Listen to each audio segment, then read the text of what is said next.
आज मैं आपको सुनाने जा रही हूं एक प्रेरणादायक सनातन कथा, बाल भक्त ध्रुव की कथा।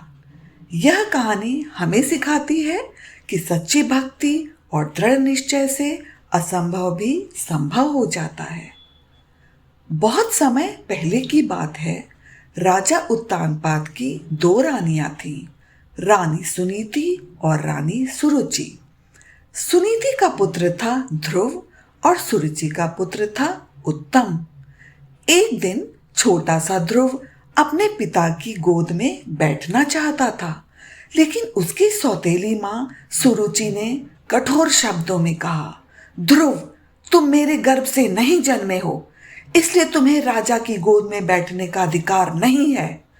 अगर तुम्हें यह स्थान चाहिए तो भगवान से प्रार्थना करो कि तुम मेरे गर्भ से जन्म लो।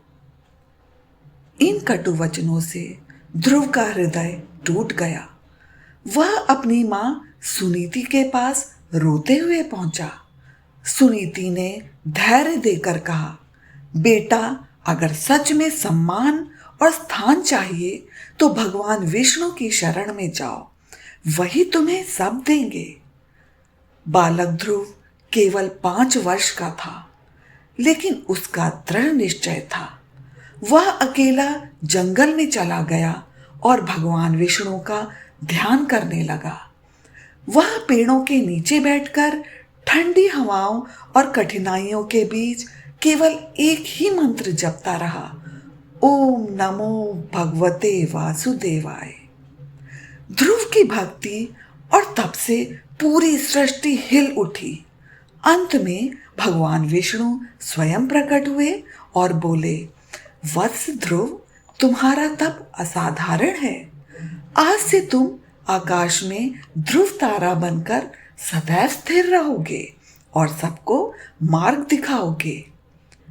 इस प्रकार एक छोटे बालक ने अपनी अटूट श्रद्धा और तपस्या से अमरत्व प्राप्त किया। मित्रों, ध्रुव की कथा हमें सिखाती है कि उम्र या परिस्थिति बड़ी नहीं होती। सच्ची भक्ति और दृढ़ निश्चय ही इंसान को महान बनाते हैं। तो आइए हम भी अपने जीवन में धैर्य और ईश्वर पर विश्वास बनाए रखें। जय श्री हरि। अगर आपको यह कहानी पसंद आई हो तो हमारे चैनल को लाइक और सब्सक्राइब अवश्य करें।